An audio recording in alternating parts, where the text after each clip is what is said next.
ನಮಸ್ಕಾರ ಆತ್ಮೀಯ ಪ್ರೇಕ್ಷಕರೇ, ಬಿಸಿ ಸುದ್ದಿ ನ್ಯೂಸ್ ಪೋರ್ಟಲ್ ಅರ್ಪಿಸುವ ಮಾತುಕತೆ ಕಾರ್ಯಕ್ರಮಕ್ಕೆ ತಮಗೆ ಅಭಿಮಾನದ ಸ್ವಾಗತ ಸುಸ್ವಾಗತ. ಆತ್ಮೀಯ ಶರಣ ಬಂಧುಗಳೇ, ಕರಿಯ ನಿತ್ತಡೆವಲ್ಲೇ ಸಿರಿಯ ನಿತ್ತಡೆವಲ್ಲೇ ಹಿರಿದಪ್ಪ ರಾಜ್ಯವು ನಿತ್ತಡೆವಲ್ಲೇ ನಿಮ್ಮ ಶರಣರ ಸುಳ್ಳುಡಿಯನೊಂದು ಅರಗಳಿಗೆ ಇತ್ತಡೆ ನಿಮ್ಮ ನಿತ್ತ ಕಾಣ ರಾಮನಾಥ ಎನ್ನುವ ದೇವರ ದಾಸಿಮಯ್ಯನವರ ವಚನವನ್ನು ಸ್ಮರಿಸಿಕೊಳ್ಳುತ್ತಾ, ಶರಣ ಸಂಸ್ಕೃತಿಯ ಹಲವು ಹೊತ್ತು ಮಜಲುಗಳನ್ನು ಕೇಳಿದ್ದೀರಿ, ನೋಡಿದ್ದೀರಿ, ಶರಣರ ವಚನಗಳನ್ನು ಆಲಿಸಿದ್ದೀರಿ. ಅಂತಹುದೇ ಒಂದು ಶರಣ ಸಂಸ್ಕೃತಿಯನ್ನು, ಶರಣ ಪ್ರಚಾರವನ್ನು, ಶರಣ ಸಾಹಿತ್ಯವನ್ನು ತನ್ನ ಹೆಗಲ ಮೇಲೆ ಹೊತ್ತು ತಮ್ಮ ಬದುಕಿನ ಅನೇಕ ಹಂತಗಳನ್ನು ದಾಟಿ ಇಂದು ಗೌರವ ಡಾಕ್ಟರೇಟ್ಗೆ ಪಾತ್ರರಾದಂತಹ ಮುಖ್ಯ ಅತಿಥಿಯೊಬ್ಬರನ್ನು ಈ ಕಾರ್ಯಕ್ರಮಕ್ಕೆ ನಾನು ಬರ್ಮಾಡ್ಕೊಳ್ತಿದ್ದೇನೆ. ಅವರೇ ಚಿತ್ರದುರ್ಗದ ಬಾಪೂಜಿ ಶಿಕ್ಷಣ ಸಂಸ್ಥೆಯ ಸಂಸ್ಥಾಪಕರಾದಂಥ KM ವೀರೇಶ್ ಅವರು. ಅವರೀಗ ಡಾಕ್ಟರ್ KM ವೀರೇಶ್ ಅವರಾಗಿದ್ದಾರೆ. ಅವರಿಗೆ ಅಭಿಮಾನದಿಂದ ಈ ಕಾರ್ಯಕ್ರಮಕ್ಕೆ ಬರ್ಮಾಡ್ಕೊಳ್ತೀನಿ. ಸರ್, ತಮಗೆ ಅಭಿಮಾನದ ಸ್ವಾಗತ. ನಮಸ್ಕಾರ.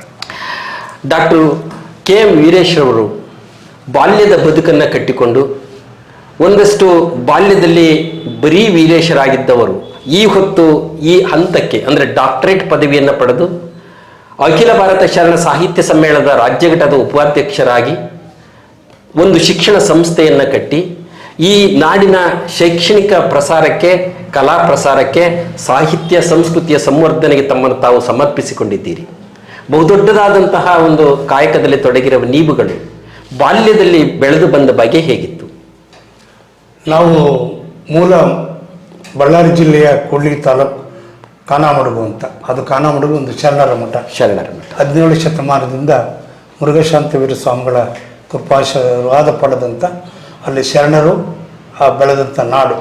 ಆ ನಾಡಿನ ಅನ್ನದಾಸೋಹ, ಶಿಕ್ಷಣ ದಾಸೋಹ ಮತ್ತು ಸಮಾಜ ಸೇವೆಯ ಬಗ್ಗೆ ಒಂದಿಷ್ಟು ಅರಿವು ಮೂಡುವಂಥ ಕ್ಷೇತ್ರ. ಓಕೆ. ಅಲ್ಲಿ ಶಿಕ್ಷಣದ ಕಾಶಿ ಅಂತ ನಾವೆಲ್ಲ ಅಂದ್ಕೊಳ್ತೀವಿ. ಭಾಳ ಜನ ಕಾನಾಮಡುಗಿನ ಮಠದ ಪ್ರಸಾದದಲ್ಲಿ ಇದ್ದದ್ದು ಪ್ರಸಾದ ಮಾಡಿ ಶಿಕ್ಷಣ ಕಲಿಯುವುದಾಗಲಿ, ಬೇರೆ ಕಡೆಯಿಂದ ಬಂದು ಮಠದಲ್ಲಿ ಇದ್ದು ಶಿಕ್ಷಣ ಕಲಿಯೋದಾಗಲಿ, ಆ ಊರಿನಲ್ಲಿ 1ರಿಂದ 10ನೇ ತರಗತಿವರೆಗೂ ಶಿಕ್ಷಣಾಭ್ಯಾಸಕ್ಕೆ ಯಾವುದೇ ತೊಂದರೆ ಇಲ್ಲದೆ ಶಿಕ್ಷಣ ಕಲಿಯುವಂಥ ಒಂದು ವ್ಯವಸ್ಥೆ ಆ ಜಾಗೆ. ಅಲ್ಲಿ ನಾವು ಬಾಲ್ಯದಿಂದಲೂ ಕೂಡ ಹುಟ್ಟೂರಾಗಿದ್ದರಿಂದ ಕನ್ನಡ ಮಾಧ್ಯಮದಲ್ಲಿ ಮೊದಲು ಸರ್ಕಾರಿ ಶಾಲೆ, ನಂತರ ಪ್ರೌಢಶಾಲೆಯನ್ನು ನಮ್ಮ ಮಾಜಿ ಶಾಸಕರಾದ BS ವೀರಪ್ಪನವರು ಪ್ರಾರಂಭಿಸಿದಂಥ ಪ್ರೌಢಶಾಲೆಯಲ್ಲಿ ನಮ್ಮ ಶಿಕ್ಷಣಾಭ್ಯಾಸವನ್ನು ಮಾಡಿದೆ. ಬಾಲ್ಯದಲ್ಲಿ ಶಿಕ್ಷಣವನ್ನು ಕಲಿತಾ ಒಂದು ಕಡೆ ನಿಮ್ಮನ್ನು ಹೆತ್ತವರು ಹಳ್ಳಿಗಾಡಿನ ಪರಿಸರದಲ್ಲಿ ರೈತ ಕುಟುಂಬದ ಹಿನ್ನೆಲೆ ಒಳಗೆ ಬೆಳೆದು ಬಂದದ್ದು, ಮತ್ತೊಂದು ಕಡೆ ನೀವು ಕನ್ನಡ ಮಾಧ್ಯಮದಲ್ಲಿ ಓದಿದ್ದು, ಅಲ್ಲಿಂದ ನಿಮ್ಮ ಪಯಣ ವಿದ್ಯಾಭ್ಯಾಸದ ನಂತರದಲ್ಲಿ ಯಾವ ದಿಕ್ಕಿನ ಕಡೆಗೆ ಸಾಗಿತು? ಅಲ್ಲಿ ಕಾನಾಮಡುಗಿನ ಶಿಕ್ಷಣದ ಜೊತೆಯಲ್ಲಿ ಒಂದು ಒಳ್ಳೆಯ ಸಂಸ್ಕಾರ, ಬದುಕು ನೀಡುವಂಥ ದೊಡ್ಡ ಗುರುಗಳಿದ್ದರು. ಪಂಡಿತ ಪರಂಪರೆಯ ಶಿಕ್ಷಣ ಸಂಸ್ಥೆಗಳು ಅಲ್ಲಿ ಗುರುಗಳಾಗಿದ್ದರು. ವಿದ್ವಾನ್ ಗುರುಸಿದ್ದಯ್ಯನವರು ಅಂತ. ಅಲ್ಲಿ ಈಮಾನಾಗಯ್ಯ, ಡಾಕ್ಟರ್ ಮುಳುಸಿದ್ದಯ್ಯನವರು, ಕೋಚನಬಸಪ್ಪನವರು, ಇಂಥ ನೂರಾರು ಜನ, ಋಷಭೇಂದ್ರ ಸ್ವಾಮಿಗಳು ಆ ಜಾಗದಲ್ಲಿದ್ದು ಅಭ್ಯಾಸ ಮಾಡಿದಂಥ ಸ್ಥಳಗಳು. ಅಲ್ಲಿ ನಾವು ಓದಿದಂಥವರು ಅಲ್ಲಿ ನಮಗೆ ಬೇಸಿಕ್ಕಾಗಿ ಭಾಳ ಒಳ್ಳೆಯ ಶಿಕ್ಷಣ ದೊರೀತು. ಮೂಲತಃ ನಮ್ಮ ಮನೆತನ ಮಠದ ಮನೆತನದ ಕುಟುಂಬದವರಾಗಿದ್ದರು. ನಮ್ಮ ತಂದೆ ಒಬ್ಬ ಕೃಷಿಕರು, ನಮ್ಮ ಚಿಕ್ಕಪ್ಪನವರೆಲ್ಲ ಅಭ್ಯಾಸ ಮಾಡಿ ಶಿಕ್ಷಕರಾದಂಥವರು.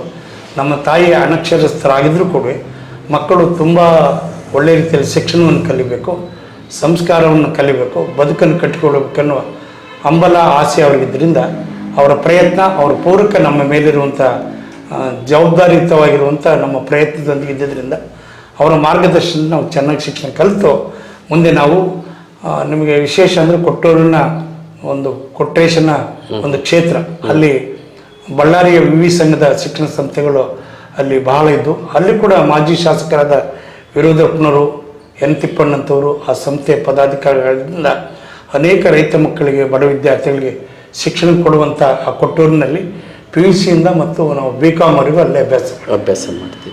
ಅಭ್ಯಾಸ ಮುಗಿದ ತಕ್ಷಣವೇ ಮುರುಘಾ ಮಠದ ಸಂಸ್ಥೆಯಲ್ಲಿ ಹುದ್ದೆಗಳನ್ನು ಕಾಲ್ ಮಾಡ್ತಾರೆ. ಆವಾಗ ನಾನು ಒಂದು ಅಕೌಂಟೆಂಟ್ ಪೋಸ್ಟಿಗೆ ಅರ್ಜಿ ಹಾಕ್ತೀವಿ. ನಮ್ಮ ತಂದೆಯ ಉದ್ದೇಶ ಏನಂದರೆ ಒಬ್ಬೊಬ್ಬ ಮಕ್ಕಳು ಒಂದೊಂದು ಕಡೆ ಇರಲಿ ಅಂತ. ನಮ್ಮದು ಮೂಲತಃ ನಮ್ಮ ಮನೆಯಲ್ಲಿ ವೈದ್ಯಕೀಯ ಮೆಡಿಕಲ್ ಸ್ಟೋರ್ ಇದ್ದರೂ ಬೇರೆ ಕಡೆ ಹೋಗಲಿ ಅಂತ ನಾವು ರಾಣೆಬೆನ್ನೂರಿನ ಮುರುಘರಾಜೇಂದ್ರ ಮಠದ ಶಿಕ್ಷಣ ಸಂಸ್ಥೆಗೆ ನಾನು ಉದ್ಯೋಗಕ್ಕಾಗಿ ಅಲ್ಲಿ ನೇಮಕ ಹೊಂದಿದ್ವಿ 1981ರಲ್ಲಿ. ನಂತರ ಆರಲ್ ಲಾ ಕಾಲೇಜ್ ದಾವಣಗೆರೆಯಲ್ಲಿ ನಾವು 3 ವರ್ಷ ಸಂಜೆ ಕಾಲೇಜಿನಲ್ಲಿ ಲಾ ಮಾಡಿದ್ವಿ. ಅಲ್ಲಿ ನನಗೆ ರಾಣಿಬೆನ್ನೂರು ಬಹಳ ಉತ್ತಮವಾಗಿರುವಂಥ ಊರು. ಅದೊಂದು ಪ್ರಥಮ ದರ್ಜೆ ಕಾಲೇಜು.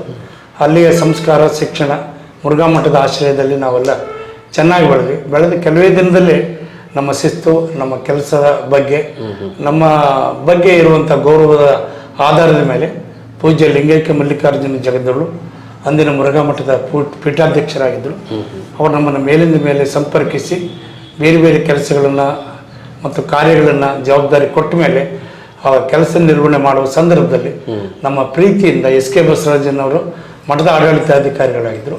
ನಮ್ಮನ್ನು ಕೂಡ ಆ ರಾಣಿಬೆನ್ನೂರಿನಿಂದ ಅಲ್ಲಿ ಉತ್ತರ ಕರ್ನಾಟಕದಲ್ಲಿ ಅನೇಕ ಶಿಕ್ಷಣ ಸಂಸ್ಥೆಗಳನ್ನು ಪ್ರಾರಂಭ ಮಾಡಿ ಕೆಲಸ ನಿರ್ವಹಣೆ ಮಾಡೋದ್ರ ಮೂಲಕ ನಮ್ಮನ್ನು ಚಿತ್ರದುರ್ಗದ SM ಕಾಲೇಜಿಗೆ ಅಧೀಕ್ಷಕರಾಗಿ ವರ್ಗಾವಣೆ ಮಾಡ್ತಾರೆ. ನಂತರ ಅಲ್ಲಿಂದ ಮುರುಘಾ ಮಠದ ವಿದ್ಯಾಪೀಠ ಶೈಕ್ಷಣಿಕ ಆಡಳಿತಾಧಿಕಾರಿಯಾಗಿ ಅಲ್ಲಿ ಹೋಗ್ತೀವಿ. ಅಲ್ಲಿ ಹೋದ್ಮೇಲೆ ಮಠದ ಒಂದು ವ್ಯವಸ್ಥೆಯಲ್ಲಿ ಒಂದು ಸಾಂಸ್ಕೃತಿಕ ವಾತಾವರಣ ನಿರ್ಮಿಸಬೇಕೆನ್ನುವ ಹಂಬಲದಿಂದ ಮಠದ ಆಡಳಿತ ವ್ಯವಸ್ಥೆಯಲ್ಲಿ ನಾವು ಸಂಗೀತ, ನಾಟಕ, ನೃತ್ಯ, ಶಿಕ್ಷಣದಲ್ಲಿ ಅನೇಕ ಬೇರೆ ಬೇರೆ ಪ್ರಕಾರದ ಮೆಡಿಕಲ್ ಸೈನ್ಸಸ್ ಕಾಲೇಜುಗಳು, ಡಿಗ್ರಿ ಕಾಲೇಜುಗಳು, PU ಕಾಲೇಜುಗಳು, ಇದ್ರ ಜೊತೆಗೆ ಸಾಮಾಜಿಕ ಸೇವೆಯನ್ನು ಮಾಡುವಂಥ ಮಠದ ಸೇವೆಯಲ್ಲಿ ನಾವೆಲ್ಲ ಇದ್ದಿದ್ದರಿಂದ ಅವರ ಸಂಸ್ಕಾರದೊಂದಿಗೆ ಒಳ್ಳೆ ಕೆಲಸ ಮಾಡಲಿಕ್ಕೆ ಅವಕಾಶ ಆಯಿತು. ಜೊತೆಗೆ ನೀವು ಕಟ್ಟಿಕೊಂಡಂತಹ ಬದುಕು ಹೇಗಿತ್ತು ಅಂತ ಹೇಳಿದ್ರೆ, ಒಂದು ಕಡೆ ಮಠದ ಆಡಳಿತದ ಕಡೆಗಿನ ಗಮನ, ಮತ್ತೊಂದು ಕಡೆ ನಿಮ್ಮ ವೃತ್ತಿ ಬದುಕನ್ನು ಉಳಿಸ್ಕೊಳ್ಳುವಂಥದ್ದು, ಮತ್ತೊಂದು ಕಡೆ ಕಲಾ ಸೇವೆಯನ್ನು ಪ್ರೋತ್ಸಾಹಿಸೋದ್ರ ಜೊತೆಗೆ ನೀವು ಸ್ವತಃ ಕಲಾವಿದರಾಗಿ ಅಭಿನಯಿಸಿದಂತಹ ಪಾತ್ರಗಳು, ಆ ಪಾತ್ರಗಳಲ್ಲಿ ನಿಮಗೆ ಮತ್ತು ಜನಮೆಚ್ಚುಗೆಗೊಂಡಂತಹ ಪಾತ್ರ ಮತ್ತು ನಾಟಕ ನೋಡಿ. ಆಗ SM ಕ್ರೀಡಾ ಮತ್ತು ಸಾಂಸ್ಕೃತಿಕ ಸಂಘವನ್ನು 1989ರಲ್ಲಿ ಮುರುಘರಾಜೇಂದ್ರ ಮಠದಲ್ಲಿ ಪ್ರಾರಂಭ ಮಾಡಿದ್ವಿ. ಮಾಡಿದ ವರ್ಷ ನಾಟಕ ಸ್ಪರ್ಧೆಗೆ ಒಂದು ಅರ್ಜಿ ಹಾಕ್ಲಿಕ್ಕೆ ಅವಕಾಶ ಇತ್ತು. ಅವಾಗ ಗೋಕರ್ಣದ ಗೌಡಶಾನಿ ಅಂತೇಳಿ ಚಂಪಾ ಅವರು ಬರೆದಂಥ ಒಂದು ನಾಟಕ. ಆ ನಾಟಕಕ್ಕೆ ನಾನು ನಿರ್ದೇಶನ ಮತ್ತು ಪಾತ್ರವನ್ನು ಮಾಡಿದ್ವಿ. ಅದು ಜಿಲ್ಲಾ ಮಟ್ಟದಲ್ಲಿ ಮೊದಲು ಪ್ರಾರಂಭದಲ್ಲಿ ಪ್ರಶಸ್ತಿ ಸಿಕ್ತು. ಅದಕ್ಕಿಂತ ಪೂರ್ವದಲ್ಲಿ ನಾನು ಕಾನಾಮುಡಿಗಿನಲ್ಲಿದ್ದಾಗ ಶಿವಯೋಗಿ ಶರಣಾರ್ಯರ ನಾಟಕ ಆಗ್ಬೋದು ಮತ್ತು ಬೇರೆ ಬೇರೆ ನಾಟಕಗಳನ್ನ ಜಾತ್ರಾ ಪ್ರಯುಕ್ತ ಮಾಡುವ ಸಂದರ್ಭದಲ್ಲಿ ಉತ್ತಮ ಕಲಾವಿದರಾಗಿ ಕೆಲಸ ಮಾಡುವಂಥ ಅವಕಾಶ ಅಲ್ಲಿ ಇದ್ದಿದ್ದರಿಂದ ನಾವು ಶ್ರೀಮಠಕ್ಕೆ ಅಶೋಕ್ ಬಾದ್ರಿದೀನಿ ಅಂತವ್ರು ತರಿಸ್ಬೇಕಾಯ್ತು. ಅವರು ಬೇರೆ ಬೇರೆ ಕಡೆ ಕೆಲಸ ಮಾಡಿದ್ರಿಂದ ಮಠಕ್ಕೆ ಅವರು ಕರೆತಂದ್ವಿ.